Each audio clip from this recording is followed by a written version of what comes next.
Praise the lord. ఈ రోజు దేవుని వాక్యము సంఘంలో స్థిరంగా నిలబడుట. రూతు గ్రంథము 2వ అధ్యాయం 8వ వచనం. నా మాట వినుము, వేరొక పొలములో ఏరుకొనుటకు పోవద్దు.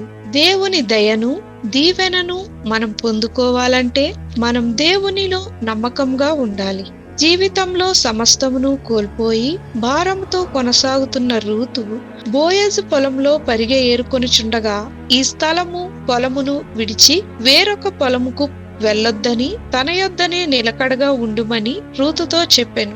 బోయజు మాటలకు లోబడి నమ్మకంగా ఉండుట చేత మోడుబారిపోయిన రూతు జీవితంలో గొప్ప దైవికమైన ఆశీర్వాదము పొందుకుంది. నేడు కూడా మనము మన కంటికి నచ్చిన ప్రతి సంఘంలోనికి వెళ్ళిపోయి స్థిరత్వం కోల్పోక నమ్మకంగా మన సంఘాలలో నిలిచియుందుము గాక. ప్రార్థన. ప్రభువైన యేసు, నీవు నియమించిన సంఘంలో స్థిరంగా నిలిచియుండే కృపను మాకు దయచేయమని యేసు నామమున అడుగుచున్నాము తండ్రి.